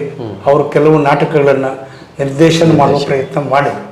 ಅದ್ರ ಜೊತೆಯಲ್ಲಿ ಸಂಗೀತ ಅನ್ನೋದು ಭಾಳ ಮುಖ್ಯ. ತೋಟಪ್ಪನವರು ಆವಾಗ ಹೊನ್ನಾಳಿ ಮಠದ ಸಂಸ್ಥೆಯಲ್ಲಿ ಸಂಗೀತ ಶಿಕ್ಷಕರ ಕೆಲಸ ಮಾಡ್ತಾ ಇದ್ರು. ಅವ್ರು ಖ್ಯಾತ ಗಾಯಕರು. ಆವಾಗಲೇ ನಾವು ಇಷ್ಟಪಡ್ತಿದ್ವಿ. ಹಾವೇರಿ ಹೊಸಮಠಕ್ಕೆ ಆಗಿನ ಸ್ವಾಮೀಜಿಯವರಿದ್ದಾಗ ಪುರಾಣ ಮತ್ತು ಪ್ರವಚನಕ್ಕೆ ಶ್ರಾವಣ ಮಾಸಕ್ಕೆ ಬರ್ತಾಯಿದ್ರು. ಅವ್ರನ್ನ ಯಾಕೆ ನಾವು ಮುರುಘಾ ಮಠಕ್ಕೆ ಕರಿಬಾರ್ದು ಅನ್ನೋ ಒಂದು ಆಲೋಚನೆ ಮಾಡಿದಾಗ ಅವರು ಬರ್ತೀವಿ, ಒಂದು ಷರತ್ತು, ನನಗೆ ಮಠದಲ್ಲಿ ಒಂದು ಸರ್ಕಾರಿ ವೇತನ ಪಡೆಯುವಂಥ ಯಾವುದಾದ್ರು ಹುದ್ದೆ ಸಿಕ್ಕರೆ ನಾವು ಬರ್ಲಿಕ್ಕೆ ಸಾಧ್ಯ ಅನ್ನೋ ಒಂದು ಷರತ್ತು ಹಾಕಿದ್ರಿಂದ ಅಂಥವ್ರಿಗೆ ಅವಕಾಶ ಮಾಡಿ ಮಠಕ್ಕೆ ತಂದ್ವಿ. ತಂದ ಮೇಲೆ ತೋಟಪ್ಪನವ್ರ ಸಂಗೀತ, ವಚನ ಸಂಗೀತ, ಬಾದ್ರಿದೀನಿಯವರು ನಾಟಕ, ರೂಪಕ, ಬೇರೆ ಬೇರೆ 10 ಅದರಲ್ಲಿ ಬಸವೇಶ್ವರ ನಾಟಕ ಆಗ್ಬೋದು, ವೀರ ಮದಕರಿ ನಾಟಕ ಆಗ್ಬೋದು, ಪ್ರಭುಲಿಂಗ ಲೀಲೆ ಆಗ್ಬೋದು, ಹೀಗೆ ಸುಮಾರು ರೂಪಕಗಳನ್ನ ಪಾತ್ರಗಳನ್ನು ನಾವು ಮಾಡ್ತಾ ಮತ್ತು ಸಂಸ್ಥೆಯ 60ರಿಂದ 70-80 ಜನ ನೌಕರರನ್ನು ಕೂಡ ಅವರು ಕಲಾವಿದರಾಗಿ ಪಾತ್ರ ಮಾಡಿಸೋದ್ರ ಜೊತೆಯಲ್ಲಿ ಒಂದು ಸಾಂಸ್ಕೃತಿಕ ವಾತಾವರಣ ನಿರ್ಮಾಣ ಮಾಡುವ ಪ್ರಯತ್ನದಲ್ಲಿ ನಾವೆಲ್ಲರೂ ಸೇರಿ ಮಾಡಿದ್ದೀವಿ. ಅದಾದ ನಂತರ ನಿಮ್ಮ ಸಾಂಸಾರಿಕ ಜವಾಬ್ದಾರಿಗಳು ಹೆಚ್ಚಾಗ್ತಾ ಹೋಗ್ತವೆ. ಸಾಂಸಾರಿಕವಾಗಿ ನಿಮ್ಮನ್ನು ನೀವು ತೊಡಸ್ಕೊಳ್ತೀರಿ. ಜೊತೆಗೆ ಚಿತ್ರದುರ್ಗ ಮತ್ತು ಕೂಡ್ಲಿಗಿ ಭಾಗದಲ್ಲಿ ನಿಮ್ಮದೇ ಆದಂತಹ ಕೆಲವು ಶಿಕ್ಷಣ ಸಂಸ್ಥೆಗಳನ್ನು ಹುಟ್ಟಾಕ್ತೀರಿ. ಈ ಶಿಕ್ಷಣ ಸಂಸ್ಥೆಗಳನ್ನು ಹುಟ್ಟಾಕೋ ಕನಸು ಮೂಡಿದ್ದು ಹೇಗೆ? ನನಗೆ ಮುರುಘಾ ಮಠದಲ್ಲಿದ್ದಾಗ ಎಲ್ಲ ಶಿಕ್ಷಣದ ಅನುಭವ ಬಂತು. ಪ್ರೈಮರಿಯಿಂದ high school, degree college, PUC, medical science, medical college ಆಗ್ಬೋದು, ಫಾರ್ಮಸಿ, ನರ್ಸಿಂಗ್, ಅವೆಲ್ಲ ಮಠದ ಒಂದು ಟೀಮಲ್ಲಿ ನಾನೊಬ್ಬ ಪಾತ್ರಧಾರಿಯಾಗಿ ಕೆಲಸ ಮಾಡಿರ್ಬೋದು. ಅಂಥವೆಲ್ಲ ಮಾಡಿದ್ಮೇಲೆ ನಮಗೆ ತೃಪ್ತಿ ಅನಿಸ್ತು. ಅನೇಕ ಶಿಕ್ಷಣ ಸಂಸ್ಥೆಗಳನ್ನು ಅನುದಾನಕ್ಕೊಳಪಡಿಸಿದ್ವಿ. ನಂತರ ಈ ಮಠದ ವ್ಯವಸ್ಥೆಯಲ್ಲಿ ನಾನಿಂದ ಹೊರಗಡೆ ಒಂದು ಸ್ವತಂತ್ರ ವ್ಯಕ್ತಿಯಾಗಿ ನಾನು ಇರಬೇಕು ಅನ್ನುವ ಆದಾಸೆಯನ್ನು ಒತ್ತಿದ್ರಿಂದ ನಾನು ಮಠದ ಹೊರಗಡೆಯಿಂದ ಪ್ರೀತಿಯಿಂದ ಹೊರಗಡೆ ಬಂದು ನಮ್ಮ ಈ ಬಾಪೂಜಿ ಸಮೂಹ ಸಂಸ್ಥೆಗಳಾಗ್ಬೋದು, ನಮ್ಮೂರಿನ ಜಾಗದಲ್ಲಿ ಸಂಸ್ಥೆ ಆಗ್ಬೋದು ಮತ್ತು ಬೇರೆ ಬೇರೆ ಕಡೆ ಶಿಕ್ಷಣ ಸಂಸ್ಥೆಗಳನ್ನ ಬೆಳೆಸುವಂತಾಗ್ಬೋದು, ಆ ಕನಸನ್ನು ಹೊತ್ತು ಇಂಥ ಶಿಕ್ಷಣ ಸಂಸ್ಥೆಯನ್ನು ಮಾಡಿದೆ. ಹಾಗಾಗಿ ಚಿತ್ರದುರ್ಗದಲ್ಲಿ ಈಗ LKG ಇಂದ ಹಿಡಿದು 10ನೇ ತರಗತಿ PUC ಪದವಿ ಮತ್ತು ಶಿಕ್ಷಣ ಮಹಾವಿದ್ಯಾಲಯದ B.Ed ಕೋರ್ಸ್ಗಳವರೆಗೂ ಜೊತೆಗೆ ಅಂಚೆ ಮತ್ತು ತೆರಪಿನ ಶಿಕ್ಷಣದ ಒಂದು ಸೌಲಭ್ಯವನ್ನು ಕಲ್ಪಿಸಿದ್ದೀರಿ. ಅನೇಕ ಜನ ಬಡ ಮತ್ತು ಮಧ್ಯಮ ವರ್ಗದ ಮಕ್ಕಳಿಗೆ ಕನ್ನಡ ಮಾಧ್ಯಮ ಮತ್ತು ಇಂಗ್ಲಿಷ್ ಮಾಧ್ಯಮ ಎರಡರಲ್ಲೂ ನೀವು ವಿದ್ಯಾಪ್ರಸಾರವನ್ನು ಮಾಡ್ತಾ ಹೊರಟ್ರಿ. ಹೀಗೆ ಹೊರಟಂತಹ ಸಂದರ್ಭದಲ್ಲಿ ಒಂದು ಯಶಸ್ವಿ ಪುರುಷನ ಹಿಂದೆ ಒಬ್ಬ ಮಹಿಳೆಯ ಪಾತ್ರ ಇರುತ್ತೆ ಅನ್ನುವಂಥ ಮಾತು ಪ್ರತಿಯೊಬ್ಬ ಪುರುಷನಿಗೂ ಅನ್ವಯಿಸುತ್ತೆ. ಹಾಗಾಗಿ ನಿಮ್ಮ ಧರ್ಮಪತ್ನಿಯವರು ಇಷ್ಟೆಲ್ಲ ಯಶಸ್ಸಿನ ಹಿಂದೆ ಹೇಗೆ ಪಾತ್ರಧಾರಿಗಳು? ನಮ್ಮ ಮನೆಯವರು ಶ್ರೀಮತಿ ಸುಮಂಗಲ ಅವರು ಈ ಹಿಂದೆ ಮುರುಘಾಮಠ ಆಗ್ಬೋದು ಅಥವಾ ವೀರಶೈವ ಸಮಾಜದ ಮುಖಂಡರಾಗ್ಬೋದು. ನಮ್ಮ ಮಾಗನೂರು ಕೊಟ್ರೇಂದ್ರ ಅಂತ ಅವ್ರು ಲಿಂಗೈಕ್ಯರಾಗಿದ್ದಾರೆ. ಅವ್ರ ಮಗಳು ಅವ್ರ ಒಂದು ಸಂಸ್ಕಾರಿತ ಕುಟುಂಬದವರು. ನಮ್ಮ ಮನೆಯಲ್ಲಿ ನಮ್ಮ ಜೊತೆ ಭಾಳ ಪ್ರೀತಿ ವಿಶ್ವಾಸದಿಂದ ನಡ್ಕೊಳ್ಳೋ ಜೊತೆಯಲ್ಲಿ ನಾವು ಮಠದ ಕೆಲಸಕ್ಕೆ ವಾರ 15 ತಿಂಗಳುಗಟ್ಟಲೆ ಹೊರ ರಾಜ್ಯ, ಹೊರ ಜಿಲ್ಲೆ ಮತ್ತು ಡೆಲ್ಲಿಗೆ ಎಲ್ಲೇ ಹೋದ್ರು ಕೂಡ ಅನಾವಶ್ಯಕವಾಗಿ ತೊಂದರೆ ಮಾಡೋದು, ನಮ್ಮನ್ನು ಬಿಟ್ಟು ಹೋಗ್ತೀವಿ ಅಂತ ಅವ್ರು ನನ್ನ ಹತ್ರ ಫೀಲ್ ಮಾಡ್ಕೊಳ್ಳೋದು ಅಂಥವು ಯಾವುದೂ ಮಾಡ್ತಿಲ್ಲ. ಮಠದ ಕೆಲಸವನ್ನು ಮಾಡ್ತಾರೆ, ಮಠಕ್ಕೆ ಒಳ್ಳೆ ಕೆಲಸ ಆಗ್ತದೆ, ಸಮಾಜಕ್ಕೆ ಸೇವೆ ಆಗುತ್ತೆ ಅವ್ರು ಆಗಲಿ ಅಂತ ಯಾವಾಗಲೂ ಉತ್ತೇಜನ ನಡೆದರೆ ಹೊರತು ನೀನು ಬೆಂಗಳೂರಿಗೆ ಯಾಕೆ ಹೋಗ್ತೀವಿ, ವಾರಗಟ್ಟಲೆ ಯಾಕೆ ಅಲ್ಲಿ ಇರ್ತೀರಿ, ಯಾಕೆ ಬರಲ್ಲ ಅನ್ನುವ ಮಾತನ್ನು ಹೇಳಿದೆ ಯಾವತ್ತೂ ನಮ್ಮ ಜೊತೆ ಸಹಕರಿಸಿದ್ದಾರೆ. ಆ ಸಹಕಾರದಿಂದಲೇ ನಾವು ಇವತ್ತು ಕೂಡ ಎಲ್ಲ ದೃಷ್ಟಿಯಿಂದ ಹೊರಗಡೆ ಎಲ್ಲ ಕೆಲಸ ಮಾಡಲಿಕ್ಕೆ ತುಂಬ ಸಾಧ್ಯ ಆಯಿತು. ಜೊತೆಗೆ ಇಷ್ಟೆಲ್ಲ ಶಿಕ್ಷಣ ಸಂಸ್ಥೆಗಳನ್ನು ನಡೆಸ್ತಾ ಸಾಂಸಾರಿಕ ಜವಾಬ್ದಾರಿಯನ್ನು ಹೊತ್ತು ವೀರೇಶಣ್ಣವರು ಮತ್ತೊಂದು ರೀತಿಯಾದಂತಹ ಸೇವಾ ಕಾರ್ಯದಲ್ಲಿ ತೊಡಗ್ತಾರೆ. ಅದು ಸಾಹಿತ್ಯ ಮತ್ತು ಸಾಂಸ್ಕೃತಿಕವಾದದ್ದು. ಬಹುಶಃ ಚಿತ್ರದುರ್ಗದ ಸಾಹಿತ್ಯ ಸಾಂಸ್ಕೃತಿಕ ಪರಂಪರೆಯಲ್ಲಿ ವೀರೇಶಣ್ಣವರಷ್ಟು ಸಂಘಟನೆಗಳಿಗೆ ಮತ್ತು ಕಾರ್ಯಕ್ರಮಗಳಿಗೆ ಕೊಡುಗೈದಾನಿಯಾಗಿ ಕೆಲಸ ಮಾಡಿರುವಂಥ ನಿದರ್ಶನಗಳು ಅತಿ ಕಡಿಮೆ. ಅಂತಹದ್ದರಲ್ಲಿ ನಿಮ್ಮನ್ನು ಅದರ ಒಲವಿತ್ತೋ ಅಥವಾ ಜನ ಗುರುತಿಸಿದ್ರೋ ಗೊತ್ತಿಲ್ಲ, ಒಮ್ಮೆ ಚಿತ್ರದುರ್ಗದ ಜಿಲ್ಲಾ ಕನ್ನಡ ಸಾಹಿತ್ಯ ಪರಿಷತ್ತಿನ ಜಿಲ್ಲಾಧ್ಯಕ್ಷರಾಗುವಂಥ ಸುಯೋಗ ಬಂತು. ಆಗ ನೀವು ಕಂಡ ಕನಸು ಏನಾಯಿತು? ನೋಡಿ, ನಿಮಗೆಲ್ಲ ಗೊತ್ತು, ನಾನು ಮುರುಘಾಮಠದಿಂದ ಹೊರಗಡೆ ಬಂದಾಗ ಕನ್ನಡ ಸಾಹಿತ್ಯ ಪರಿಷತ್ ಚುನಾವಣೆ ಮತ್ತು ರಾಜಕೀಯಕ್ಕೆ ಹೋಗ್ಬೇಕಂತ ಮನಸ್ಥಿತಿಯಲ್ಲಿ ಎಂದೂ ಇದ್ದಿಲ್ಲ. ಸ್ವತಂತ್ರ ಸಂಸ್ಥೆ ಕಟ್ಟಿದ ಸಂದರ್ಭದಲ್ಲಿ ಅವತ್ತಿನ ದಿನ ಎಲ್ಲ ಸಾಹಿತ್ಯ ವಲಯದ ಬಳಗದವ್ರು ನಿಮ್ಮಂಥವರೆಲ್ಲ ಸೇರಿ ನನಗೆ ರಾತ್ರಿನೇ ಒಂದು ಕನ್ನಡ ಸಾಹಿತ್ಯ ಪರಿಷತ್ತಿನ ಚುನಾವಣೆ ಬಂದಿದೆ, ಹಿಂದಿನ ಅಧ್ಯಕ್ಷರ ಅವಧಿ ಮುಗಿದಿದೆ, ನೀವು ಅರ್ಜಿ ಸಲ್ಲಿಸಬೇಕು ಅಂತ ಒತ್ತಾಯ ಮಾಡಿ ನನ್ನ ಅರ್ಜಿಯನ್ನು ಮಧ್ಯರಾತ್ರಿ ಸಹಿ ಪಡೆದು ಬೆಂಗಳೂರಿಗೆ ಅರ್ಜಿ ಸಲ್ಲಿಸಿದ್ರು. ಚುನಾವಣೆಗೆ ಸ್ಪರ್ಧೆ ಆಯಿತು. ಸ್ಪರ್ಧೆಯಲ್ಲಿ ಜನ ಸ್ವಲ್ಪ ನನಗೆ ಜಾಸ್ತಿ ಮತಗಳನ್ನ ಹಾಕಿದ್ರಿಂದ ನಾನು ಅವತ್ತು ಅಧ್ಯಕ್ಷನಾದಾಗ ಚಂಪಾ ಅವರು ಕೂಡ ನಮ್ಮ ಕೇಂದ್ರ ಅಧ್ಯಕ್ಷರಾಗ್ತಾರೆ. ಅವತ್ತು ಕನಸು ನಾವು ಬಾದ್ರಿದಿನ್ನಿಯವರು ನಾವೆಲ್ಲ ಅವ್ರ ಮುರುಘಾಮಠ ನಾನು ಬಿಟ್ಟ ಮೇಲೆ ಅವರು ನಮ್ಮ ಜೊತೆಯಲ್ಲಿದ್ದು ಸಾಂಸ್ಕೃತಿಕ ನಿರ್ದೇಶಕರಾಗಿದ್ದರು. ನಾವೆಲ್ಲ ಅಂಥ ಅನೇಕ ಸಾಹಿತ್ಯ ಬಳಗದ ಸ್ನೇಹಿತರ ಜೊತೆಯಲ್ಲಿ ಚಿತ್ರದುರ್ಗಕ್ಕೆ ಬಹಳ ಇತಿಹಾಸವುಳ್ಳಂಥ ಜಿಲ್ಲೆಗೆ 75 ವರ್ಷ ಆದರೂ ಸಮ್ಮೇಳನ ಆಗಿಲ್ಲ, ಇಲ್ಲಿ ತರಬೇಕು ಅನ್ನುವ ನಿರಂತರ ಹೋರಾಟದೊಂದಿಗೆ ನಮಗೆ 75ರ ಸಮ್ಮೇಳನ ಚಿತ್ರದುರ್ಗ ದೊರೆತು ಆ ಸೇವೆಯನ್ನು ಭಾಳ ಪ್ರೀತಿಯಿಂದ ಮಾಡುವಂಥ ಕೆಲಸಕ್ಕೆ ಒಂದು ಅವಕಾಶ ಇದೆ. ಆ 75ನೇ ಅಖಿಲ ಭಾರತ ಕನ್ನಡ ಸಾಹಿತ್ಯ ಸಮ್ಮೇಳನ ಒಂದು ಮೈಲಿಗಲ್ಲಾಗಿ ಜನ ಸೇರಿದ್ದು, ಜಾತ್ರೆ ರೂಪದಲ್ಲಿ ನಡೆದದ್ದು ಬಹಳ ಖುಷಿ ಕೊಟ್ಟಂಥ ವಿಚಾರ. ಇದ್ದಕ್ಕಿದ್ದಾಗೇನೆ ಕನ್ನಡ ಸಾಹಿತ್ಯ ಪರಿಷತ್ತಿನಲ್ಲಿ ಕೆಲಸ ಮಾಡ್ತಿದ್ದ ನೀವುಗಳು ಅದರ ಟರ್ಮ್ ಮುಗಿದ ನಂತರ ಮನೆ ಕೂರ್ಲೇ ಇಲ್ಲ, ಮತ್ತೆ ನಿಮ್ಮನ್ನ ಶರಣ ಸಾಹಿತ್ಯ ಪರಿಷತ್ತು ಹುಡ್ಕೊಂಬಂತು. ಈ ಕನ್ನಡ ಸಾಹಿತ್ಯ ಪರಿಷತ್ತು ಮತ್ತು ಶರಣ ಸಾಹಿತ್ಯ ಪರಿಷತ್ತಿನ ಸಂಬಂಧಗಳೇನು ಅಥವಾ ವ್ಯತ್ಯಾಸ ಏನಾದ್ರೂ ಇದೆಯಾ? ನೋಡಿ, ನಾನು 1 ವರ್ಷ ಅವಧಿಯ ಅಧ್ಯಕ್ಷನಾಗಿರ್ಬೇಕಂತ ಆಸೆ. ಆ ಸಂದರ್ಭದಲ್ಲಿ ಸಮ್ಮೇಳನ ಇರೋದ್ರಿಂದ ನನ್ನೆಲ್ಲರೂ ಅನ್ಕಂಟೆಸ್ಟ್ ಆಗಿ ಮತ್ತೆ ಆಯ್ಕೆ ಮಾಡಿ ರಾಜ್ಯದಲ್ಲಿ ದಾಖಲೆ ಮಾಡಿದ್ರು. ಅದು ಉತ್ಸಾಹ ಮತ್ತು ಅದು ಮುಂದುವರಿತು. ಸಮ್ಮೇಳನ ನಿಮ್ಮೆಲ್ಲರ ಸಹಕಾರದಿಂದ, ಜನರ ಸಹಕಾರದಿಂದ, ಸರ್ಕಾರ ಸಹಕಾರದಿಂದ ಚೆನ್ನಾಗಿ ಆಯಿತು ಅಂತ ಸಂತೋಷ ಪಡುವ ರೀತಿಯಲ್ಲಿ ಇದ್ದಾಗ ಸುತ್ತೂರಿನ ಶ್ರೀಗಳಿಗೆ ನಾನು ಒಂದಿಷ್ಟು ಗಮನಕ್ಕೆ ಬಂದೆ. ಅವರು ನನಗೆ ಮುಂಚಿನ ಪರಿಚಯ, ಸುತ್ತೂರು, ಸಿದ್ಧಗಂಗಾ, ಧಾರವಾಡ, ಹಿರಿಯರ ಮಠ, ಎಲ್ಲ ಆದಿಚುಂಚನ ಮಠ ಎಲ್ಲ ಆಡಳಿತ ಮಂಡಳಿ ಜೊತೆ ಸೇರಿದಾಗ ನನಗೆ ಒಂದಿಷ್ಟೆಲ್ಲರೂ ಪರಿಚಯ. ಸುತ್ತೂರು ಶ್ರೀಗಳು ಒಬ್ಬರು ಪ್ರತಿನಿಧಿಗಳು ಕಳಿಸ್ತಾರೆ, ವೀರೇಶ್ ಅವರು ಯಾಕೆ ಅಧ್ಯಕ್ಷರಾಗಬಾರ್ದು ಅಂತ. ಗೋರೀಚ್ ಅವರು ನನಗೆ ಫೋನ್ ಮುಖಾಂತರ ಮಾತಾಡಿದ್ರು, ಇಲ್ಲ ನಿಮ್ಮ ಅವಧಿ ಮುಗಿದಿದೆ, ನಾನು ಕನ್ನಡ ಸಾಹಿತ್ಯ ಪರಿಷತ್ತಿನಿಂದ ಶರಣ ಸಾಹಿತ್ಯ ಪರಿಷತ್ತಿನ ಕೇಂದ್ರ ಅಧ್ಯಕ್ಷರಾಗಿದ್ದೀರಿ, ಬನ್ನಿ ನೀವು ಒಂದಿಷ್ಟು ಸೇವೆ ಮಾಡುವಂಥ ಅವಕಾಶ ಅಂದರು. 2011ರಿಂದ ನಾನು ಅಧ್ಯಕ್ಷರಾಗಿದ್ದೀನಿ. ಈಗಲೂ ಅದರಿಂದ ಹೊರಗಡೆ ಬರೋಕ್ಕಾಗ್ತಿಲ್ಲ, ಅದನ್ನು ಮುಂದುವರಿಸ್ತಾ ಹೋಗ್ತಾ ಇದ್ದೀನಿ. ಅಲ್ಲ, ಅದರಿಂದ ಅಪ್ಗ್ರೇಡ್ ಆಗಿದ್ದೀರಿ, ಇನ್ನು ಈಗ ರಾಜ್ಯ ಮಟ್ಟದ ಉಪಾಧ್ಯಕ್ಷರಾಗಿದ್ದೀರಿ. ಚಿತ್ರದುರ್ಗದಲ್ಲಿ ಇತ್ತೀಚೆಗೆ ತಾನೇ 13ನೇ ಅಖಿಲ ಭಾರತ ಶರಣ ಸಾಹಿತ್ಯ ಸಮ್ಮೇಳನದ ಯಶಸ್ವಿಯ ರೂವಾರಿಗಳಾಗಿದ್ದೀರಿ. ನಿಮ್ಮ ಸೇವೆ ಕನ್ನಡ ಸಾಹಿತ್ಯಕ್ಕೆ ಎಷ್ಟಿತ್ತು ಅದರಷ್ಟೇ ಶರಣ ಸಾಹಿತ್ಯಕ್ಕೂ ಒಲವನ್ನು ತೋರಿಸಿ ಅದೇ ರೀತಿ ಮುಂದುವರ್ಕೊಂಡು ಹೋಗ್ತಾ ಇರುವಂಥದ್ದನ್ನು ಗಮನಿಸಿದ್ದೇವೆ. ಖಂಡಿತ. ಈ ಎರಡು ಸಮ್ಮೇಳನಗಳನ್ನು ಇಟ್ಟುಕೊಂಡು ಸಾಹಿತ್ಯದಲ್ಲಿ ಮತ್ತಷ್ಟು ಹೊಸ ಪ್ರತಿಭೆಗಳನ್ನು ಅಥವಾ ಹೊಸ ಗ್ರಂಥಗಳನ್ನು ಹುಟ್ಟುಹಾಕುವಂಥ ಅವಕಾಶಗಳ ಮಧ್ಯದಲ್ಲಿ ನಿಮ್ಮ ಈಗಿನ ಉಪಾಧ್ಯಕ್ಷ ಸ್ಥಾನದ ಹೊಣೆಗಾರಿಕೆ ಹೇಗೆ? ಹೊಣೆಗಾರಿಕೆ ನಾವು ನೋಡಿ, ನನ್ನನ್ನು ಪ್ರೀತಿಯಿಂದ ಕರೆಸಿದ ಮೇಲೆ ಕನಿಷ್ಠ ತಿಂಗಳಿಗೆ ಒಂದೇ ಬಾರಿ 2 ಬಾರಿ ಅಲ್ಲಿ ಹೋದ್ಮೇಲೆ ಸರ್ವ ಸದಸ್ಯರ ಸಭೆಗಳನ್ನು ಮಾಡುವ ಒಂದು ವ್ಯವಸ್ಥೆ ಆಗ್ಬೋದು, ಅಖಿಲ ಭಾರತ ಶರಣ ಸಾಹಿತ್ಯ ಸಮ್ಮೇಳನ ಮಾಡೋದಾಗ್ಬೋದು, ಮತ್ತು ಮೊನ್ನೆ ನಡೆದ ಬಸವನ ಬಾಗೇವಾಡಿಯಲ್ಲಿ ಸರ್ವ ಸದಸ್ಯರ ಸಭೆ ಮತ್ತು ಕಾರ್ಯಕಾರಿ ಸಮಿತಿ ಮಾಡಿಸುವಂತಾಗೋದು, ಆಜೀವ ಸದಸ್ಯರುಗಳನ್ನು ಕೂಡ ಎಲ್ಲ ಕಡೆ ಪ್ರಯತ್ನ ಮಾಡಿ ನಮಗೆ ಬೇರೆ ಬೇರೆ ಕಡೆ ಒಳ್ಳೆಯ ಜಿಲ್ಲಾಧ್ಯಕ್ಷರ ಆಯ್ಕೆ ಆಗಬೇಕು ಅನ್ನುವ ಬೈಕಿಗೆ ಬಂದಾಗ ಧಾರವಾಡದಲ್ಲಿ ಒಬ್ಬ ಶ್ರೇಷ್ಠ ಪ್ರಾಧ್ಯಾಪಕರನ್ನ ನಾವು ಆಯ್ಕೆ ಮಾಡ್ತಾ ಇದ್ದೀವಿ. ಮೊನ್ನೆ ಬಳ್ಳಾರಿಯಲ್ಲಿ ಕೂಡ 15-20 ವರ್ಷದಿಂದ ಪರಿಷತ್ತಿನ ಅಧ್ಯಕ್ಷರಿದ್ದಂಥವ್ರನ್ನ, ಒಬ್ಬ ಯುವಕರನ್ನ ಮತ್ತು ನಾಟಕ, ರಂಗಭೂಮಿ ಮತ್ತು ವಚನ ಸಾಹಿತ್ಯದ ಬಗ್ಗೆ ಒಲವಿಂಥವ್ರನ್ನ, ಹೀಗೆ 3-4 ಜನರನ್ನು ಕೂಡ ಹೊಸಬರನ್ನ ತರೋದ್ರ ಮೂಲಕ ಒಂದಿಷ್ಟು ಸಾಹಿತ್ಯ ಪರಿಷತ್ತಿನ, ಶರಣ ಸಾಹಿತ್ಯ ಪರಿಷತ್ತಿನ ದಿಕ್ಕು ಒಂದು ಕಡೆ ಚೆನ್ನಾಗಿದೆ ನೋಡಿ. ಗೌರವ ಚನ್ನಬಸಪ್ಪನವರು ಒಂದು ಕದಲಿ ವೇದಿಕೆ ಅಂತ ಮಾಡಿದ್ರು. ಅದು ಮಹಿಳಾ ಒಂದು ವೇದಿಕೆನೇ. ಕದಲಿ ಬಸವಣ್ಣನ 12ನೇ ಶತಮಾನದ ಒಂದು ಪಾರ್ಟ್ ಅದು. ಆ ಕದಲಿ ವೇದಿಕೆ ಬಂದ ಮೇಲೆ ಭಾಳಷ್ಟು ಜನ ಮಹಿಳೆಯರಿಗೆ ವಚನ ಸಾಹಿತ್ಯದ ಒಲವು ಬಂದಿದೆ. ವಚನಗಳನ್ನು ಹಾಡುವುದು, ಮನೆಗಳಲ್ಲಿ ಸಂಸ್ಕಾರ ಬರುವಂಥದ್ದಾಗ್ಬೋದು, ಪ್ರೀತಿ ವಾತ್ಸಲ್ಯಗಳು. ಕನ್ನಡ ಸಾಹಿತ್ಯಕ್ಕಿಂತ ಮಹಿಳೆಯರು ಶರಣ ಸಾಹಿತ್ಯದ ಒಲವು ಜಾಸ್ತಿಯಿಂದ ಈಗಾಗಲೇ ಗುಲ್ಬರ್ಗ ರಾಜ್ಯ ಮಟ್ಟದ ಸಮ್ಮೇಳನಕ್ಕೆ ನಾನು ಹೋಗಿ ಬಂದೆ. ಮೊನ್ನೆ 15 ದಿವಸದಿಂದ ಗದಗಿನಲ್ಲಿ ಕದಲಿ ವೇದಿಕೆ ಸಮ್ಮೇಳನ ಕೂಡ ತುಂಬ ಚೆನ್ನಾಗಿ ಮಾಡಿದರು.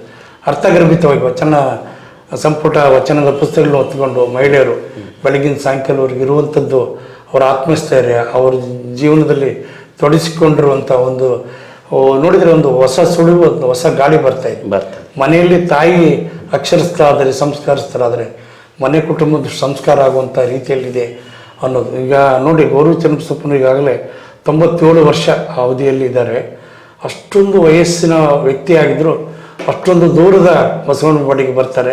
ಅವರ ಮಾತಲ್ಲಿ ಹೇಳ್ತಾರೆ, ನಾನೀಗಾಗಲೇ 97 ರನ್ ಹೊಡೆದ್ಬಿಟ್ಟಿದ್ದೀನಿ, ಇನ್ನು ನನಗೆ 3 ರನ್ಗಳು ಆದರೆ ಆಗ್ತದೆ, ಅಲ್ಲಿಗೆ ನಾನು ಸಾಕಾಗುತ್ತೇನೋ ಜೀವನ ಅಂತ ಅನಿಸಿದೆ. ಅವರು ಅಂಥವ್ರು ಕೂಡ ನಿಸ್ವಾರ್ಥದಿಂದ ಅವರಿಗೆ ಲಕ್ಷಾಂತರ ರೂಪಾಯಿ ಮೊತ್ತ, ದತ್ತಿ, ದುಡ್ಡು, ಏನೆಲ್ಲ ಸರ್ಕಾರಗಳು, ಸುತ್ತೂರು ಮಠ ಎಲ್ಲರೂ ದಾನ, ಅವರಿಗೆ ಪ್ರಶಸ್ತಿ ದುಡ್ಡು ಕೊಟ್ಟರೆ ಅವರು 15-20 ಲಕ್ಷ ಪರಿಷತ್ತಿಗೆ ನಿಧಿ ಇಟ್ಟು ಅವರು ಸಾಮಾನ್ಯ ಕುಟುಂಬದಲ್ಲಿದ್ದಾರೆ. ಈಗಲೂ ಸರಳ ಬದುಕು, ಅವರ ಐಷಾರಾಮ ಬದುಕಕ್ಕೆ ಕಾಣುವಂಥ ಸ್ಥಿತಿಯಲ್ಲಿಲ್ಲ. ಅದನ್ನೆಲ್ಲ ಕೂಡ ಸಾರ್ವಜನಿಕ ಉಪಯೋಗ ಆಗುವಂಥ ರೀತಿಯಲ್ಲಿ ಸೇವೆ ಮಾಡಿದ್ದು ನೋಡಿದರೆ ಇನ್ನೂ ಅಂಥ ಗಾಂಧಿವಾದಿಗಳು ನಮ್ಮಲ್ಲಿದ್ದಾರೆ ಅಂತ ನಮ್ಗೆ ಆಶಾದಾಯಕ. ಶರಣ ಸಾಹಿತ್ಯ ಮತ್ತು ಲಿಂಗಾಯತ ಧರ್ಮ ಇವೆರಡಕ್ಕೇನೋ ಒಂದು ರೀತಿಯಾದಂತಹ ನಂಟಿದೆ. ಇವತ್ತಿನ ಪರಿಸ್ಥಿತಿ ನೋಡಿದ್ರೆ ಶರಣರ ಒಂದು ವಚನ ನೆನಪು ಬರುತ್ತೆ, ಒಲೆ ಹತ್ತಿ ಉರಿದೆಡೆ ನಿಲ್ಲಬಹುದಲ್ಲದೆ ದರೆ ಹತ್ತಿ ಉರಿದೆಡೆ ನಿಲ್ಲಲು ಬಾರದು, ಏರಿನ ಇರುಂಬಡೆ ಬೇಲಿಕೆಯ ಮೇವಡೆ ನಾರಿ ತನ್ನ ಮನೆಯಲ್ಲಿ ಕಳವಡೆ ಈ ನಾರಿಗೆ ದೂರುವೆ ಕೂಡಲ ಸಂಗಮ ದೇವ. ಈ ಹೊತ್ತಿನ ಪ್ರಸ್ತುತದ ಸಂದರ್ಭದಲ್ಲಿ, ಅದರಲ್ಲೂ ಶೈಕ್ಷಣಿಕ ಮತ್ತು ಸಾಮಾಜಿಕ ಸಮೀಕ್ಷೆಯ ಸಂದರ್ಭದಲ್ಲಿ ಈ ಲಿಂಗಾಯತನ ವೀರಶೈವನ, ವೀರಶೈವ ಲಿಂಗಾಯತನ, ಲಿಂಗಾಯತ ವೀರಶೈವನ ಅಥವಾ ಲಿಂಗಾಯತ ಸ್ವತಂತ್ರ ಧರ್ಮನ ಈ ಗೊಂದಲದಲ್ಲಿ ಜನಸಾಮಾನ್ಯರು ಸಿಗಾಕೊಂಡ್ಬಿಟ್ಟಿದ್ದಾರೆ. ದೊಡ್ಡ ದೊಡ್ಡವರ ಹಂತದಲ್ಲಿ ಏನೋ ಒಂದು ಚರ್ಚೆ ನಡೀತದೆ, ಬೆಳಗಾಗದ್ರೊಳಗೆ ತಿರ್ಗಾ ಮುರುಗ ಆಗುತ್ತೆ. ಈ ಒಂದು ಶರಣ ಸಾಹಿತ್ಯ ಪರಿಷತ್ತಿನ ಅಂಗವಾಗಿ ನಿಮ್ಮ ನಿಲುವೇನು ಸರ್? ನೋಡಿ, ಶರಣ ಸಾಹಿತ್ಯ ಪರಿಷತ್ನವ್ರು ನಾವು ಒಂದು ಕಾರ್ಯಕಾರಿ ಸಮಿತಿ ತೀರ್ಮಾನ ತೆಗೆದುಕೊಂಡು ಬಸವ ಅಭಿಯಾನ, ಶರಣ ಸಂಸ್ಕೃತಿ ಅಭಿಯಾನ ನಾವೆಲ್ಲ ಮಾಡ್ತೀವಿ ರಾಜ್ಯ ಮಟ್ಟದಲ್ಲಿ, ನಮ್ಮೆಲ್ಲರ ಸಹಕಾರ ಬೇಕು ಅಂತ ಗದಗಿನ ಶ್ರೀಗಳು ಆ ವೇದಿಕೆಯಲ್ಲಿ ಕೇಳಿದ್ರು. ನಾವೆಲ್ಲರೂ ಕೂಡ ಭಾಗವಹಿಸ್ತಿದ್ವಿ, ರಾಜ್ಯದಲ್ಲಿ ಎಲ್ಲಿಯೂ ನಿಂತಿಲ್ಲ. ನಾನು ಕೂಡ ಬಹಳ ಅಭಿಮಾನದ ಬಸವ ಅಭಿಮಾನಿ, ಆದರೆ ಎಲ್ಲೋ ಒಂದು ಕಡೆ ವೀರಶೈವ ಲಿಂಗಾಯತ ಅನ್ನೋ ಗೊಂದಲಗಳನ್ನು ಬಹಳ ಸೃಷ್ಟಿ ಆಗ್ತಾ ಇದೆ. ಇದರ ಹಿನ್ನೆಲೆ ನಾನು ಹೇಳೋದೇನೆಂದರೆ, ಒಂದು ರಾಜಕೀಯ ತಂತ್ರ ಕುತಂತ್ರ ಇರಬಹುದು. ಒಂದು ಎರಡನೇದು, ವೀರಶೈವ ನಾವೆಲ್ಲ ಚೋಳರ ಕಾಲದಿಂದ ನೋಡ್ತಾ ಇದ್ದೀವಿ, ಶೈವ ಮತಗಳು ನೋಡಿದ್ದೀವಿ. ಪಂಚಪೀಠಾಧೀಶ್ವರರು ಇಡೀ ವಿಶ್ವದಲ್ಲಿ, ಭಾರತ ದೇಶದಲ್ಲಿ ಸಂಚರಿಸಿ ಅವರೆಲ್ಲ ಪೂಜೆ ವಿಧಿ ವಿಧಾನ ಅವರ ಪರಂಪರೆಯಲ್ಲಿ ಆ ಕಾಲಘಟ್ಟದಲ್ಲಿ ಅದೆಲ್ಲವೂ ಸತ್ಯ, ಅವರ ಆ ರೀತಿ ನಡೆದಿದ್ದಾರೆ. 12ನೇ ಶತಮಾನದಲ್ಲಿ ಬಸವಣ್ಣ ಬಂದ ಮೇಲೆ ಲಿಂಗವನ್ನು ಅಂಗೈಯಲ್ಲಿ ಧರಿಸಿ ಲಿಂಗವನ್ನು ಆಯ್ಕೆ ಮಾಡಿಕೊಂಡವ್ರು ಯಾರು, ಅವರು ಲಿಂಗಾಯತರು, ಲಿಂಗವಂತರು ಅನ್ನೋ ಒಂದು ಭಾವನೆಯಲ್ಲಿ ಬಸವಣ್ಣ ಯಾವತ್ತೂ ವೀರಶೈವ ಲಿಂಗಾಯತ ಬೇರ್ಪಡಿಸಿದ ಮಾತುಗಳನ್ನು ಎಂದೂ ಅವ್ರು ಹೇಳಲಿಲ್ಲ. ಅವರ ಪರಂಪರೆಯಲ್ಲಿ ವಚನ ಸಾಹಿತ್ಯ ನಮ್ಮ ಬದುಕಿಗೆ ಪ್ರತಿಯೊಂದು ಒಂದೊಂದು ವಚನ ನಮ್ಮ ಅನಾರೋಗ್ಯಕ್ಕೆ ಒಂದು ಮಾತ್ರೆ ಇದ್ದಾಗೆ ಅವ್ರು ಕೊಟ್ಟಂಥ ವಚನಗಳು. ಇವತ್ತಿಗೂ ಎಷ್ಟೆಂಥ ವಚನಗಳು ಪ್ರಚಾರಕ್ಕೆ ಬಂದವೆ, ಅದ್ರ ಬಗ್ಗೆ ನಾವು ಎಷ್ಟು ಸ್ಮರಿಸ್ತೀವಿ. ವೀರಶೈವರು ವಚನಗಳನ್ನು ಹಾಡ್ತಾರೆ, ಲಿಂಗಾಯತ ಸಮಾಜರು ವಚನವನ್ನು ಹಾಡ್ತಾರೆ, ಲಿಂಗಾಯತರು ಶಿವನ ಹಾಡನ್ನು ಹಾಡ್ತಾರೆ. ಎಲ್ಲವೂ ಕೂಡ ಸಮ್ಮಿಶ್ರತೆಯಲ್ಲಿ ನಾವು ಎಲ್ಲಿದ್ದೀವಿ. ಗೊಂದಲ ಬೇರೆ ಇರ್ಬೋದು, ಗೊಂದಲ. ಆದರೆ ನಮಗೆ ಬಹಳ ಇರುವುದೇನೆಂದ್ರೆ ಒಂದು ಒಳ್ಳೆಯ ಭಕ್ತಿ ಇದೆ. ಭಕ್ತಿ ಜೊತೆಲಿ ಸಾಮರಸ್ಯದ ಪೂಜೆ, ವಿಧಿ ವಿಧಾನ, ಅಷ್ಟಾವರಣ ಇವೆಲ್ಲವೂ ಕೂಡ ದಿನನಿತ್ಯದ ಪರಿಪಾಠಗಳು.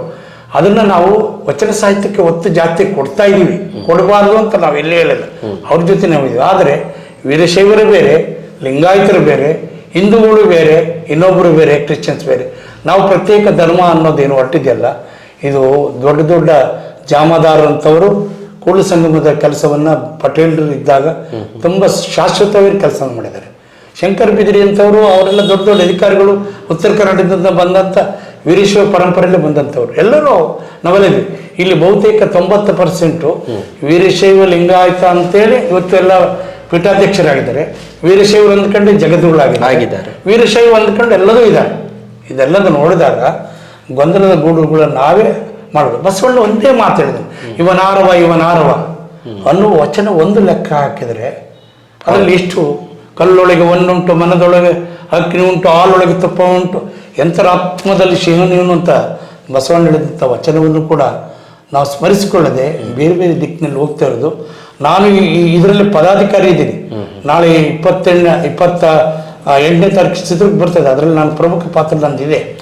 ಆದರೆ ದೊಡ್ಡ ದೊಡ್ಡ ಗುರುಗಳು ಹೇಳುವಂಥ ಹೇಳಿಕೆಗೆ ನಾನು ವಿರೋಧವಾಗಿ ಮಾತನಾಡದೇ ಇರುವಂಥ ಒಬ್ಬ ಮೌನ ಭಕ್ತನಾಗಿದ್ದೇನೆ. ಮುಂದೊಂದು ದಿನ ಇದು ಇತ್ಯರ್ಥ ಆಗ್ತದೆ. ಮತ್ತೆ ವೀರಶೈವ ಲಿಂಗಾಯತ ಅಂತಾನೆ ಬರೆಸುವಂಥದ್ದಾಗಬೇಕು. ನಾವೆಲ್ಲ ವಿ ಆರ್ ಆಲ್ ಹಿಂದೂಗಳು ಅಂತ. ಹಿಂದೂಗಳು ಅದೇ ಧರ್ಮದ ಕಾಲಮ್ಮು, ಜಾತಿಯ ಕಾಲಮ್ಮು ಮತ್ತು ಉಪಜಾತಿಯ ಕಾಲಮ್ 8, 9, 10ರಲ್ಲಿ ಒಂದಷ್ಟು ಗೊಂದಲಗಳಿದ್ದು 22ನೇ ತಾರೀಕಿನೊಳಗೆ ಅದೊಂದು ನಿರ್ಣಾಯಕ ಹಂತಕ್ಕೆ ಬಂದ್ರೆ ಆ ಗೊಂದಲ ಇಲ್ಲದೆ ಸಮೀಕ್ಷೆಗಳಿಗೆ ಹೆಲ್ಪ್ ಆಗುತ್ತೆ ಅನ್ನುವಂಥ ಆಶಯ ನಮ್ದು. ಸರ್, ನಾನು ಹೇಳುದು ಎಲ್ಲರೂ ನಾವು ಬಹಳ ಮೇಧಾವಿಗಳು ಅಂತ ತಿಳ್ಕೊಂಡಿದ್ದಾರೆ, ನಾವು ಬಹಳ ಬುದ್ಧಿವಂತರು ಅಂತ ತಿಳ್ಕೊಂಡಿದ್ದಾರೆ.